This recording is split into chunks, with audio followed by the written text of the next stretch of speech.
Usually.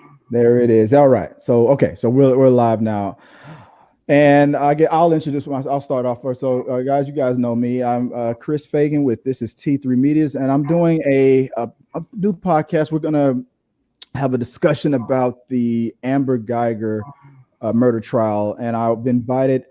Two new people that I've been introduced to recently who are going to help me with this discussion, and I'll let them introduce themselves. Chaunsey. Yes, hi. Am I saying that name right? And yes, Sarah. Chaunsey. Hi. Okay, so let's start off. Chaunsey, you can introduce yourself real quick. Yeah, Chaunsey Pham here, realtor in the Dallas-Fort Worth area, and also real estate investor here in the Dallas-Fort Worth area in East Texas. Awesome. And Sarah? I am Sarah Nowak. I have a staging company in the DFW area, Sarah Nowak Interiors, and I work with a lot of investors and people like Chaunsey. And I'm Chris Fagan, a advocate and a huge supporter of the show Law and Order. So I'm 100% qualified to have this conversation. No, I'm not. I'm just like everybody else, just like Chaunsey, just like Sarah. We're just people who watch the trial closely, and we're just going to share our opinions about it. So without further ado, let's just start off right now with cultural impact. Does anybody have an opinion of what the cultural impact of this whole situation has brought us? What do you think, Chaunsey? Sarah, what do you think is going on here? So my whole take on this, and the whole reason that I feel like this happened, is because culturally, for whatever reason, and so I'll start out by saying that I am moderately liberal. So that means I'm cool with guns, right? Like my husband has guns. Still carry license and all of that. So I'm not one of those people like take all the guns away. But I do think that over time and where our culture is right now with guns, people almost feel empowered to do shit that they know that they really shouldn't be doing. I feel like the movement of the gun culture has just empowered people to kind of devalue lives. That's why we're seeing so many different, old dudes at the gas station with some young kids in the car next to them playing loud music. Hey, kids, turn down your music. The kids say F off, and they shoot a gun into the car. Situations like that are happening because, like I said, these guns are making people feel like Billy Badass. So then when you marry that with kind of culturally this idolatry where there's a certain subsector of society that like almost idolizes law enforcement. I get it, like liking their authority and respecting their authority, appreciating the fact that they put their lives on the line for society. That's all good and dandy. But at the same time, we've got to hold them accountable. And there's this section of society that thinks that if we ever hold them accountable, that we're not necessarily respecting their authority and their position in society. And that married with this gun culture that we have, I think has put a lot of law enforcement in some sticky situations because instead of trying to de-escalate situations, they're going in guns blazing. And I think that is the whole underlying issue with this case is instead of her taking a step back, she just, you know what, somebody's in my apartment. Right. Whoever this asshole is about to get it. And she went in guns blazing and it was a huge. It reminded me a lot of the Trayvon Martin thing, because the one question that was asked of him was, would you have felt compelled to walk up to this person that you in your head you said looked suspicious, was dangerous? Would you have felt safe enough or compelled enough to follow him and walk up on him if you didn't have a gun in your possession?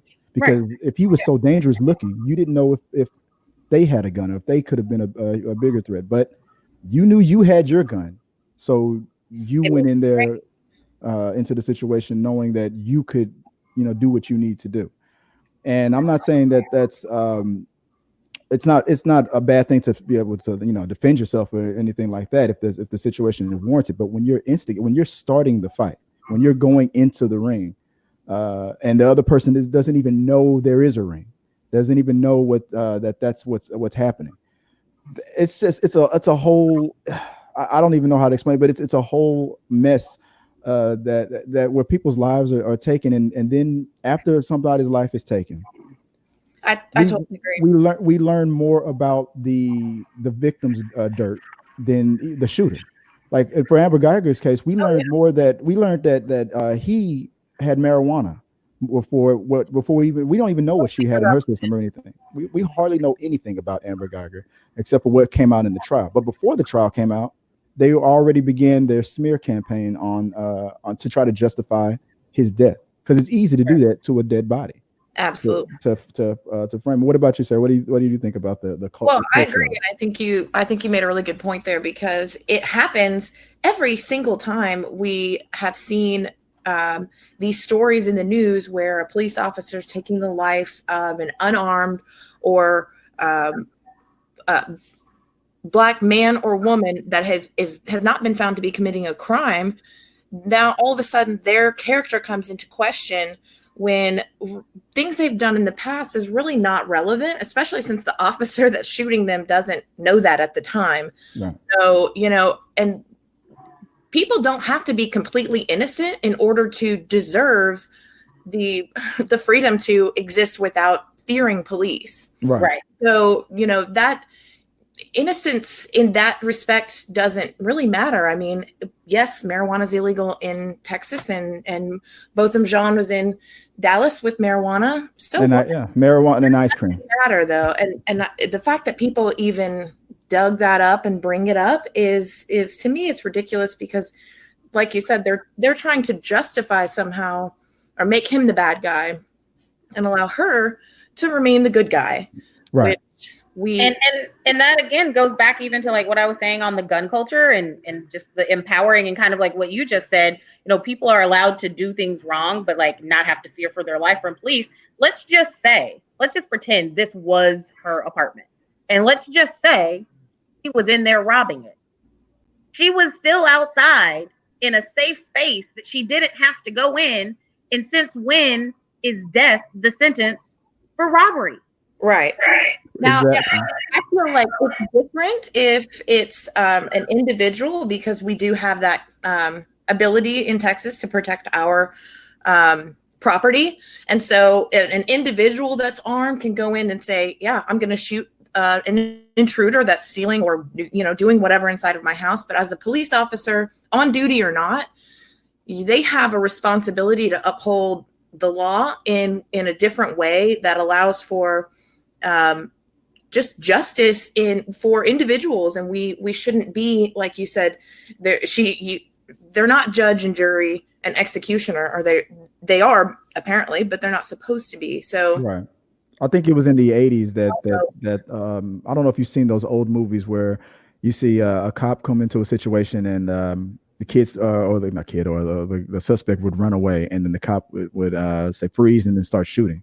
And I think it was in the 80s where Congress had to change the law where so officer, if you're not in immediate danger, the target was running away from you, so there's no justification for shooting them in the back. Resisting arrest or running away from the cops is not a death sentence. So right. So people get too trigger happy in that situation. Now, if you're protecting your home, like you said, I can understand it. If there's an intruder in your house, you don't know what they have, then you're going to be compelled to defend yourself. The thing that I was upset about was that how quickly the prosecution was able to pick apart her whole story. I couldn't see his hands. Well, where could he have hid his hands? He was wearing underwear without pockets. And he was sitting down. He was eating ice cream. And then here's the question: doesn't he also have the right to stand his ground? Doesn't he have the right to defend his home? Right.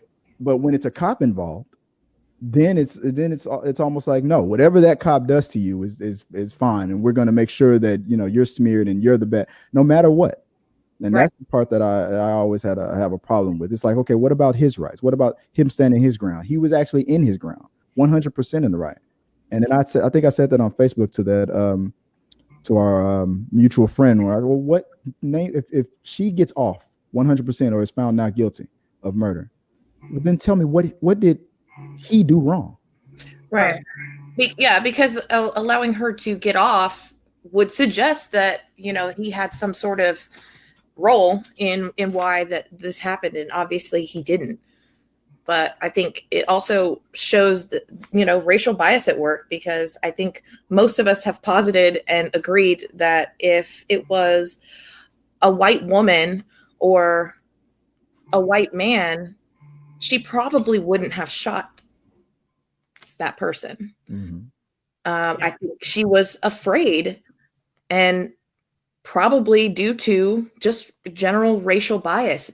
People are, especially cops, are often seeing in Dallas, when you have a high, ratio of Black men committing crimes versus white men committing crimes, because you're in areas that are more Black people live there, then they make assumptions, and obviously that's not right, but we have to be able to recognize that when it happens. And seeing her police disciplinary records, her text messages, her social media posts, they all speak to her character, and they all kind of point in the same direction, which is that she definitely walked into that situation, and likely many, many more, with racial bias dictating her actions. Right. Agreed. I do. Go ahead. Oh no, I just said I totally agree with Sarah. Like I think that was very succinctly put, Sarah. Why, thank you, Chaunsey. Okay, so let's go deeper into the murder, the trial itself. You guys saw it, the whole thing where she was crying, and I was talking before we started streaming live. I was talking about what I call the Kim Kardashian defense, where she's only thinking about herself. I feel that for me, that this is impacting my life, and he died, and I think this is going to ruin me, and I'm going to lose my job, and like. Well, and you heard that in the 911 recording as well. Right. I mean, her first reaction was, "Oh my God, my life is ruined." Not, "Oh my God, this man's dying. How do I save his life?" Right. Which is, "Oh my God, I'm in the wrong apartment. Maybe I should, try to find some towels to stop the bleeding." Anything. Yeah. Anything. She immediately went to continuing to text her boyfriend, and to complain about, "Oh my God, I just fucked up," is what I think is what she said. Yeah. And people said that the text messages should be irrelevant. What she said in the past should be irrelevant. Well, then, if they were so irrelevant, why were they so important to her to delete them while he was sitting there bleeding? I'll tell you why. Because I felt like in her mind, she was like, "Oh my God, I just shot a Black man in his apartment. These old text messages of me talking about Martin Luther King or something, like, it's gonna look bad. I better delete these." Hell yeah, of course she did. As much as she made some bad decisions, she's obviously not stupid, because she knew exactly what was going to be, how that was going to implicate her. Right. Because it did. I better call 1-800-COVER-UP before before this gets out. But I thought that was the most damning thing, where you had the list of text messages on one side, and then on the right side of the page it showed were they deleted, yes or no, and it was the word yes was next to the most damning one. The comments about her Black coworkers, about Martin Luther King Day and things like that. It's like those are the ones she's supposed to delete. Right. No, go ahead.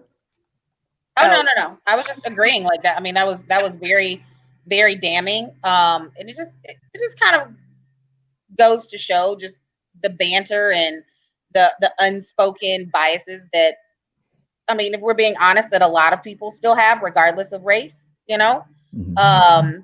But just the police force, in my opinion. People always, the ones that say that they never see race, they never seem to see race when they're defending themselves from something that just happened. Right. That's always seems to be the situation. Oh, I never see race. Like it's not a thing. It's not possible. Everybody sees race, and there's nothing wrong with that. We're different. Right. There's white people, Black people, brown people, Asian people, everybody. I mean, there's different people. Why we don't have to pretend like we don't see that, or like it doesn't exist. Well, those are always the same people. I feel like that say that are also the ones who always clearly see race whenever they feel like an Amber Guyger Exactly. for example, needs the defense. You're only trying to make an example out of her because she's white. All the people of color who have been convicted for BS charges, that happened so long ago. You need to get over it and things like that. You can't claim to not see race and then tell people to turn a blind eye to a certain one group over another when it benefits you. Absolutely. And they always see race when it's a little white cheerleader that is harmed by someone that's, not white. Right. So that race is always seen then. So you probably were right about that. I'm sure she saw race when she was fearful that this black guy that was in what she thought was her apartment was allegedly coming at her. You can't tell me she didn't see race. Afraid of thinking that there's a stranger in her apartment. That's obviously that's normal fear, but obviously the decisions that she made leading up to that could have prevented her even being in that situation. Like Chaunsey mentioned earlier, if I walk up to what I believe is my apartment and the door is ajar and I hear noises like a TV or people talking coming from inside, gun or not, police officer or not, I'm going to stand outside the door and call 911, at least for the sake of having backup.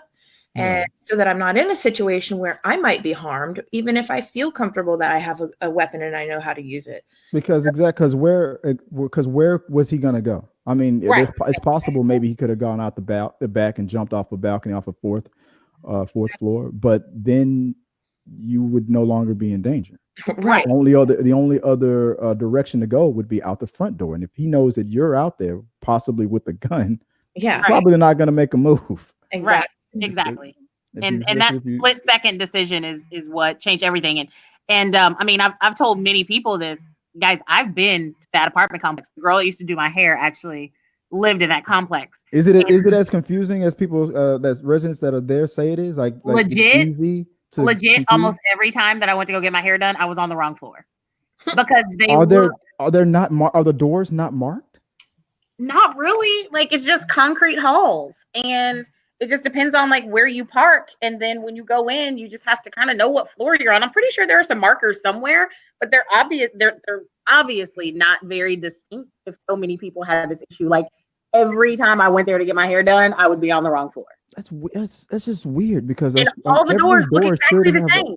All the doors should at least have a number to the left or the right of it. I mean, the doors do have a number and they have like a light. So they have like a vertical light and then there's like the vertical apartment number, but because they just all look exactly alike and all of the lights are the same color and you're just down this concrete hall. And like she was in the middle of sexting her boyfriend at the time, right? So I mean, how many times have you been distracted and walked into your own house and done something stupid like put your keys in the refrigerator, you know what I mean?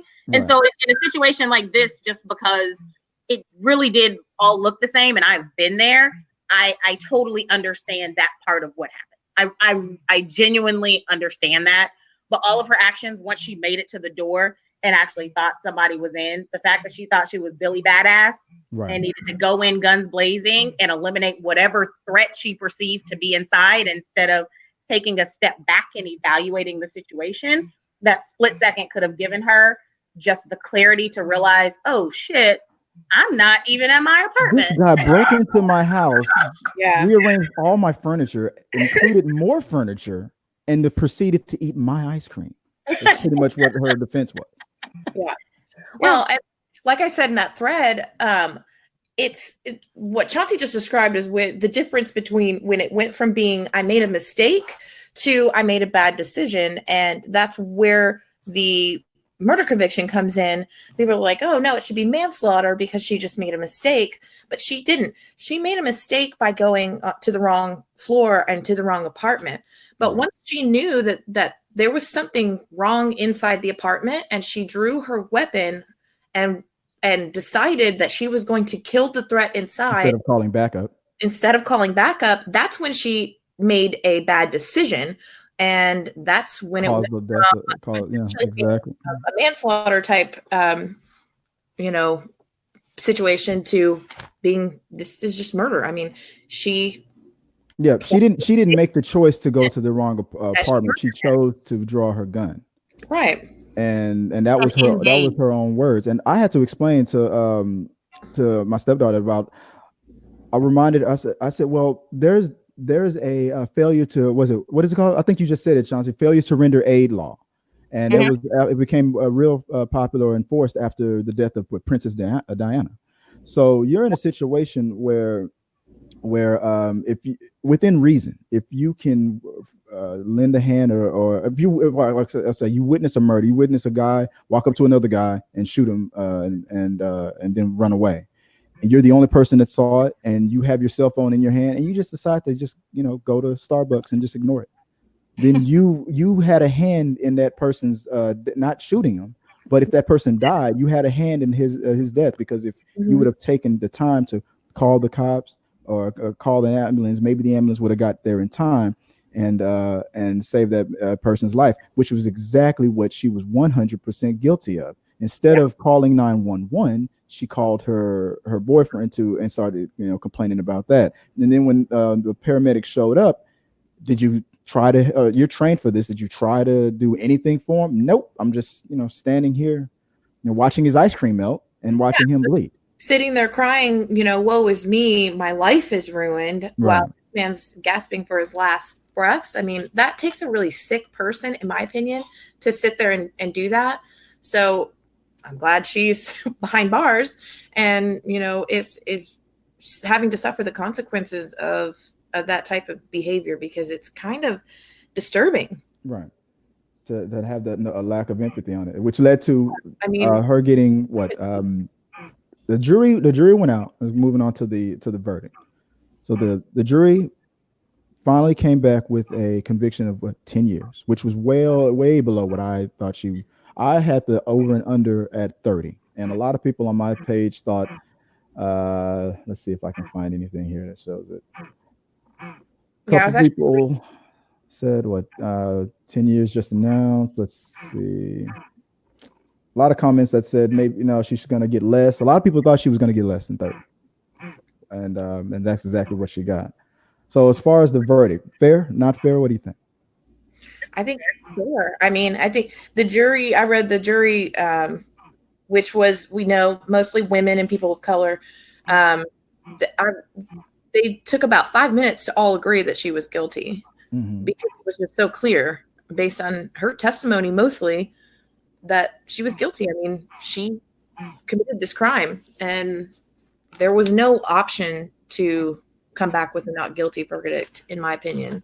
I mean, that would have just been inaccurate. Agreed.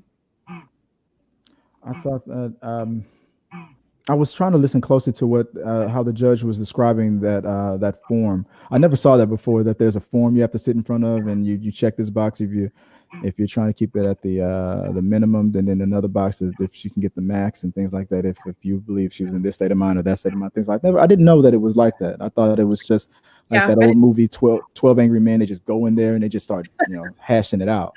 Yeah, I've never actually been a juror before, but I didn't know it was like that either.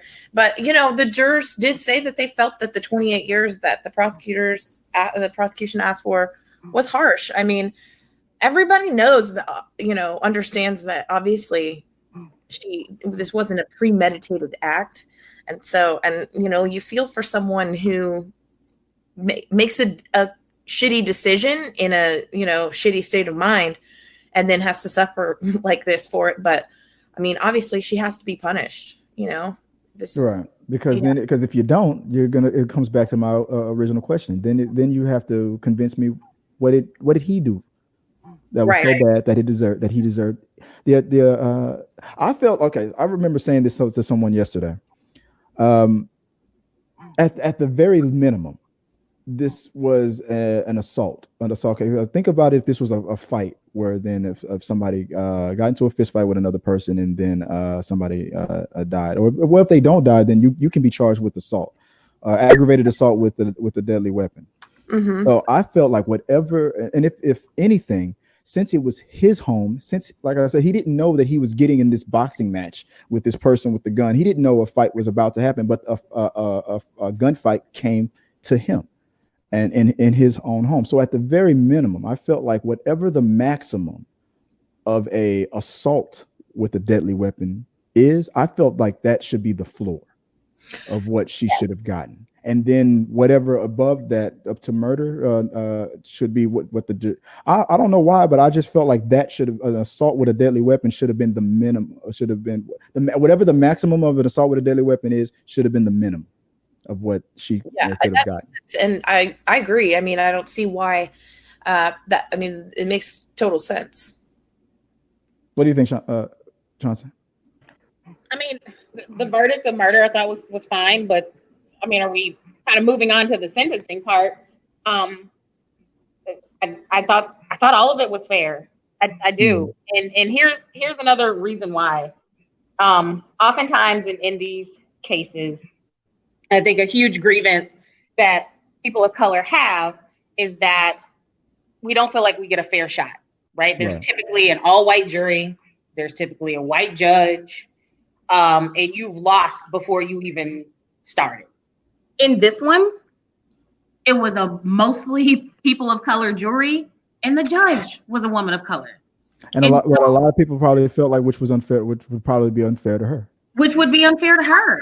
So I actually did see some people saying that was unfair to Amber because it doesn't reflect the demographics of the city as a whole. Mm-hmm. But in my opinion, I think if she would have gotten 99 years, that would have been the huge argument that the jury, the judge, and everybody was biased against her because of what she is. That's exactly what everybody would have said. But you're right though. We skipped from we did pass up the victim impact statements. Which one stood out to you the most? Of course, the brother. Grant. Yeah. I mean, that was probably the most moving, like, humane thing that I've ever seen somebody, do. And like you said before, that guy showed up every day to court with his Bible in his hand. And you could tell just from the way that their parents spoke and the way that everyone spoke about the victim that, like, they didn't just talk about being Christians. Like, they walked that walk. Right. And I felt like his impact statement, I think she has the opportunity to change who she is while she's in prison. And if it goes the way that I hope it goes, is she'll use this as an opportunity to get, when she gets out, she'll be younger than 40 years old. So maybe she'll, that impact statement and him embracing her may actually help her come out and do something big, for society. But I know for me personally, in that moment when he did that, I was like, damn, Chaunsey, you want to punch this other realtor in the face from this transaction you did last week. You need to let that shit go. Right. If anything, it made me think of that. I went on a whole rant on somebody's Facebook page where I feel like because we were talking earlier about like people shouldn't be more upset than the actual victim when it comes to whether it's a racist or prejudiced act or a joke or something like that. If somebody said something prejudiced or did something racist against like an Asian person, and that Asian person didn't take any offense by it, or as a whole, like let's say like the majority of Asian people would hear that joke and be like, I'm not offended by it. But the majority of Black people would be like overly offended for them. I don't feel like that's necessary. If the person that the joke was targeted at, or the thing that happened to them isn't at like I said a level 10, then you shouldn't be at a 15. So attacking the brother for hugging her and whatnot, I think they totally missed the point. The whole point. It went right over their head because he didn't do that for her. He did that for him. And I do agree with you when it comes to things like jokes and stuff, that we definitely shouldn't be more offended for someone else than they are for themselves. But when it comes to a crime being committed, we have to demand justice, because this speaks to a larger issue in our city and in our nation. And we have to make sure that people are held accountable for their actions.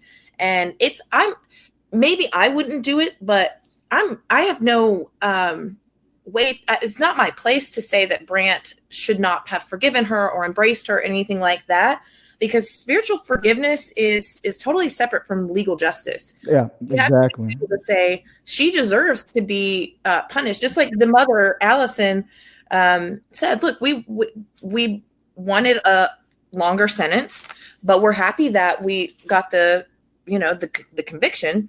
It could have easily have been not guilty. Right.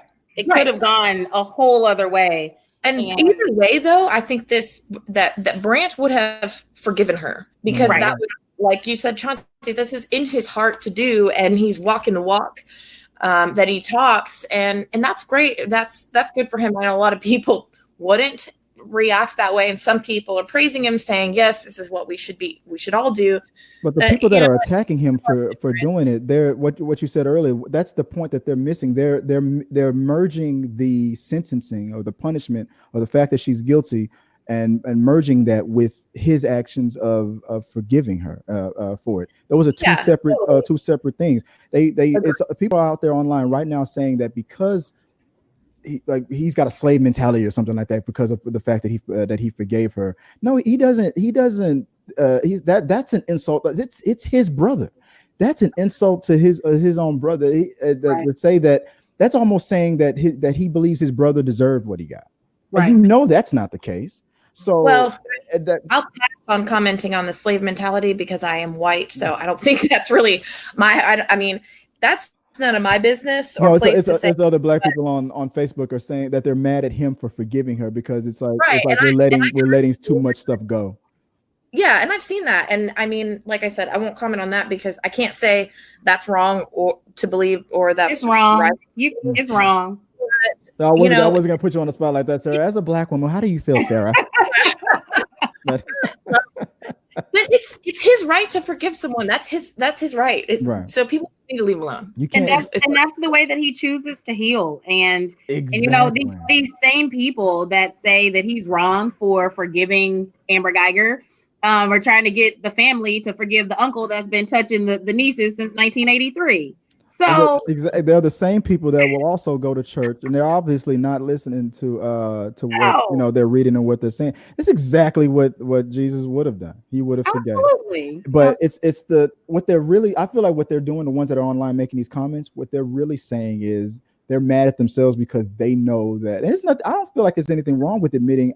I said it myself. I wouldn't have been strong enough to forgive him. I would have definitely said, I hope you, you deserve to die, and I hope you burn in hell in a Samuel L. Jackson voice. I know I would have, but I'm not going to say that he has a slave mentality because he walked the walk. Unless I could prove that he's never been to church, he only brought that Bible like the day of the trial and was just doing it, for the first. Right. But even then, we don't know that he because of what happened to his brother, he didn't give himself to Christ at that very moment, which Christians are still supposed to take at face value. When a person says, "I am now a Christian," that's it. You don't question that. Right. You don't judge a person when they say that. And I think people also forget that he lost his brother, like a year ago? I mean, this didn't just happen. Mm-hmm. The trial was just came to a close. But that's right. Why do I feel like you just hit me with? Why do I feel like this just happened like a couple of weeks ago? I mean, and losing someone you love in a tragedy like this doesn't just go away in a year. But he's had time to process the event. He's had time to process grief and hopefully, I'm sure pray and, come to terms with it, at least in a way that I'm sure it's going to take more time to, be okay. But he's obviously at a point where he was ready to forgive her and let that part go. And, that's his place to do it. I mean, I think people are forgetting that this didn't just happen. Right. Yeah. You're right. You just hit me with that fact too. I don't know why, because the verdict is so fresh that I'm feeling like the shooting just only happened a couple days ago or something like that. I knew that wasn't the case, but that's how I kind of felt. It doesn't seem like it happened that long ago, but right. I mean, it was a year. But it was a year. Yeah, you're right. So the people that are out there defending for the next topic of people who are defending Amber Guyger, I put the word out. Nope, I didn't get a response. I don't think anybody really wants to chime in too much about defending her. So, well, I mean, and I think this just goes back because I've seen quite a bit of it on my social media, and again, it goes back to the very first thing that we talked about. which is just kind of culturally the idolatry behind like people literally idolizing law enforcement. Right. They put their lives on the line every day. They do this, they do that. Man, that's the job they chose. Right. Like you signed up for that. Yeah. Just like in the military, like people say the same thing. The people always feel like just by bringing up the military that's going to be the end of the conversation. No, people are still people. People in the military, people in the police department can still make mistakes, and like you said, Sarah, make bad decisions. Absolutely. Well, culture of any questioning their behavior is immediately squashed as you're not a patriot or right. That is what has created this situation that we're in, where we have police getting away with shit. Absolutely. Like we stop doing that. I brought up that whole thing with going off topic for a second, like with the president, where I felt like it was an insult to the troops, where he was defunding the Pentagon and what. I was like, I worked overseas, contracted for the military for 6 years. So I know what those budgets and what they need that for. But then I got one of his supporters going, "Oh, boo-hoo, little army boy doesn't like what the commander in chief is saying." Like they will to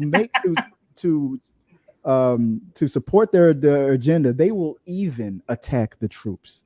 Right. When it suits them.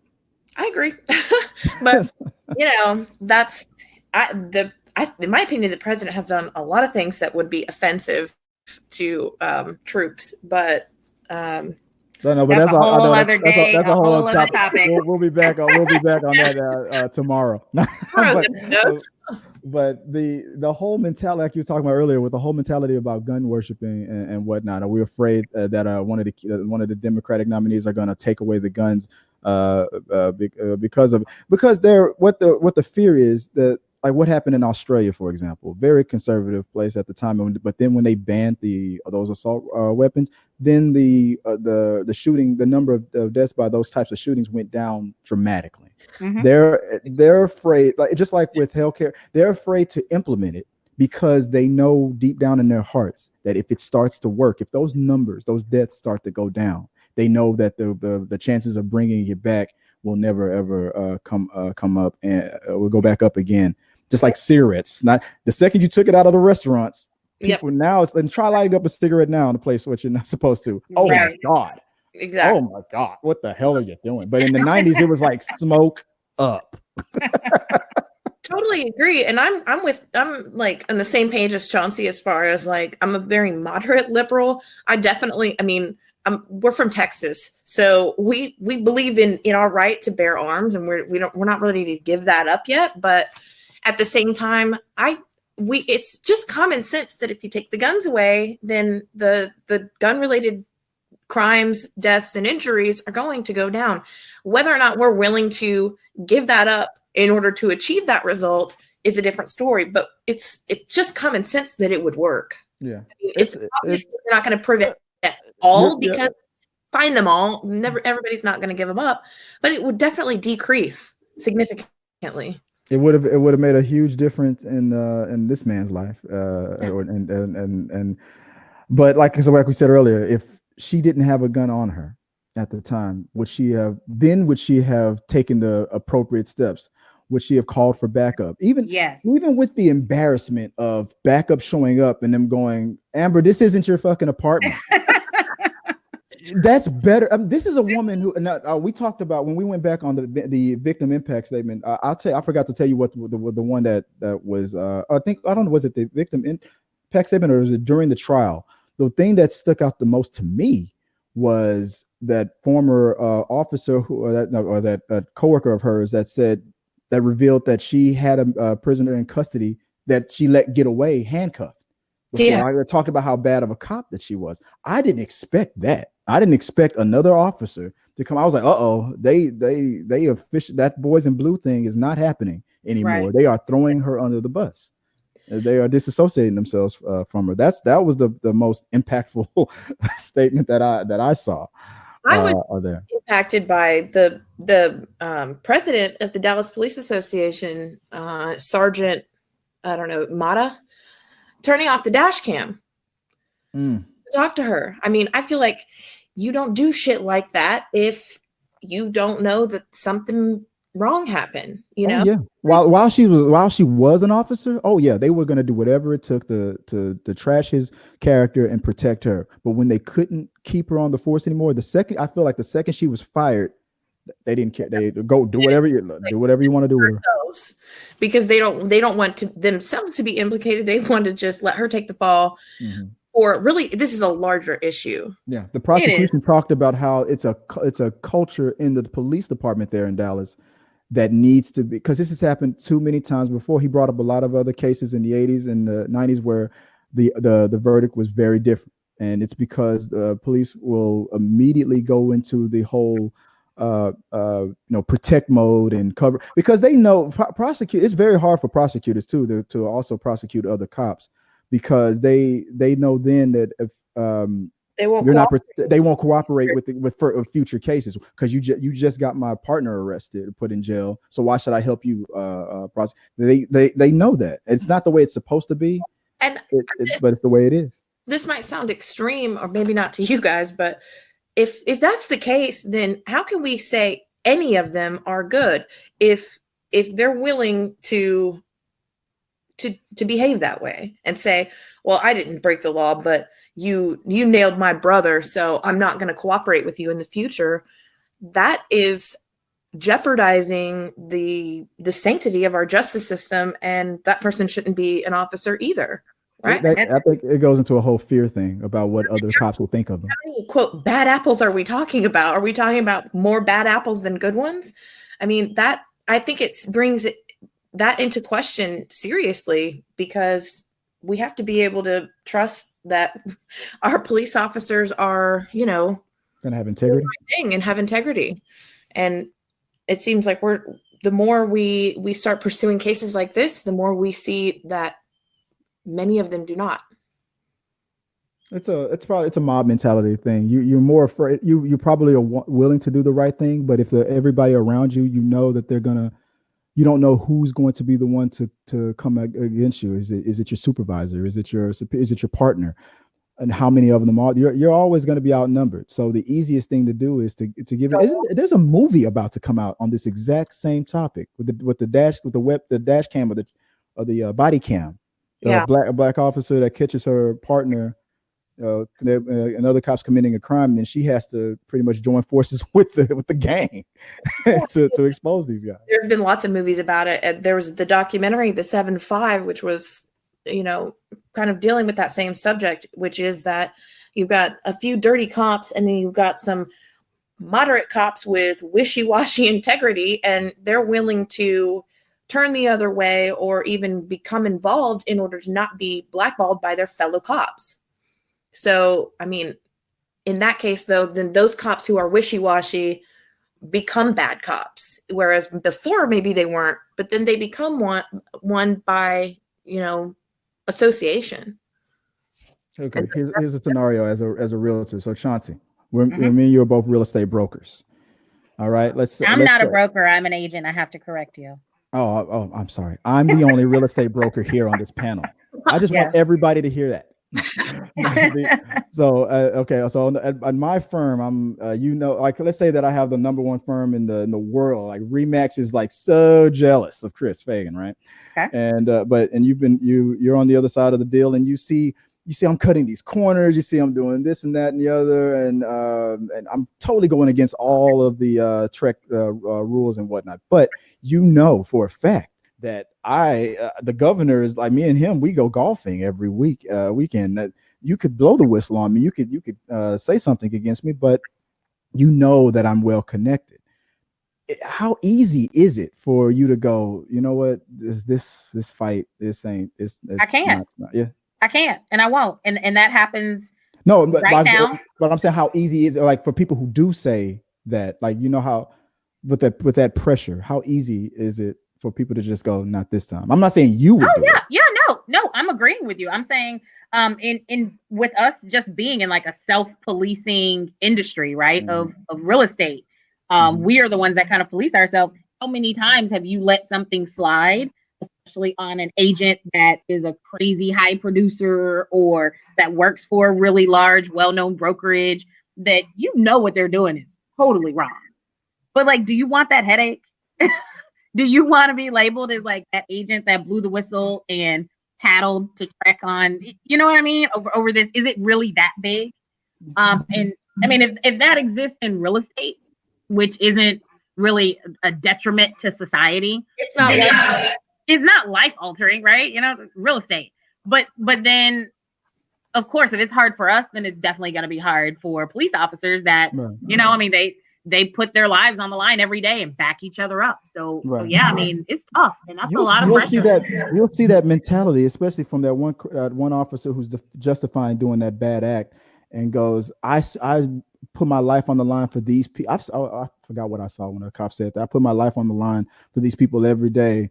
So so in his mind, he was thinking, when I made this one mistake, I should get a pass because these people are like not being ungrateful because of the fact that I'm constantly putting my life on the line, for them. So I shouldn't be punished when I accidentally, shot one of them by mistake that was 100% innocent, because you should take, it's almost like a guy's defense whenever he gets caught doing something wrong, or maybe he's upset with his wife or girlfriend because of something. But I've been paying the bills for the last 6 months, so I should get a pass. Exactly. Yeah. It's almost that exact mentality. It's like whenever, like with my ex, I used to remember thinking all the time, like I forgot to wash the dishes or do this day. So in the middle of the argument, like she's talking to me or yelling at me as if I didn't do this perfectly the whole week. It doesn't matter that I did it perfectly Monday through Thursday. I forgot to do it on Friday, and that's all we're focused on. Right. It's like you don't get a pass. I know that's an opposite, kind of a scenario, but it's almost like what they think. It's like I put the badge on, I put the vest on, and I go out there patrol every day. So I made this one mistake, and it's like they're not gonna give me a pass. Like no, they're not. No, it's when your mistake affects the livelihood of other people, then you don't get a pass. Just like we don't get a pass. I mean, next time I get pulled over for speeding or something, or let me just go smoke a joint down the road. What about all the other times I wasn't smoking a joint? Yeah, when a cop comes up to me, I'd be like, well, this is just my one mistake. For the past 5 years, I didn't smoke a joint on the street at all. So let me just have this one pass. It doesn't work like that, Right. Yeah, Chauncey, what about all the other times I didn't cheat? Well, I mean, it all goes back to kind of the same thing that we keep talking about. It's just like people just idolize law enforcement, and now they feel like they're on a pedestal and they're in this elevated position of society. And what people don't understand is that respect for authority and respecting their position in our society is not a mutually exclusive concept that's separate from accountability. Yeah. You can hold someone accountable and still respect their authority at the same time. Like you can say, Mom, I love you and I know you're my mom, but you f***ing up today. Right. Yeah. And it's the same thing. And just want to mention, and I don't know how much time you guys have with me, so I'll keep talking as long as you guys want. But everybody who's out there that's listening and whatnot, feel free to chime in. I'll see the comments; it'll come up, and if you want to join the conversation or ask a question, I'll see it right here in the comment section. So just want to put that out there. Some people have been listening and coming in and out, but nobody really wants to say anything. Man. So feel free. Anything you guys want to type in, I'll see it. But go. I'm sorry, Chauncey. What were you saying? Go ahead. Oh no, that was all. I was just saying those are not mutually exclusive concepts. Like you can respect authority and back the blue and still say, you know what, sometimes you guys screw up and we got to make sure that we're not doing that. Especially if we're going to make sure that society functions the way that it should and respects that position. Cop culture is the one group that's really quick to push that button. In fact, especially if they're in a situation where they're talking to a guy. Like, how many videos have you guys seen where the person that the cop is talking to or arresting or holding for questioning knows their rights and they say that out loud. Oh, I know the law, and you know, you don't have the right to ask me for my ID unless I did something wrong, or for somebody, or there's actual call. And the second that cop feels like they're being embarrassed or disrespected, it comes from a 1 to a 10 immediately. Then it's like, are you disrespecting me? Are you? Then almost anything can happen after. It just goes into a whole different direction of respect and not being embarrassed in front of his coworkers or something like that. Yeah, I totally agree. That's a really that's a dangerous game to play with a cop, especially if you're a black male, because you're the number one target usually. I mean, for stuff like that. So I've seen it happen with black men, and then they end up getting shot or their face stepped on the pavement, and then you got these white dudes doing it, and they just go on your way. So it's obvious that it's not just about the respect and embarrassment. There's racial bias at work that has to be addressed. It has to. So did you see, we have a comment actually from Donald, guys, and he thinks that she should be let free. Where I don't see it. That must be, is it on the yeah, it's on Facebook. It's on Facebook Live. They didn't comment it on the video here directly.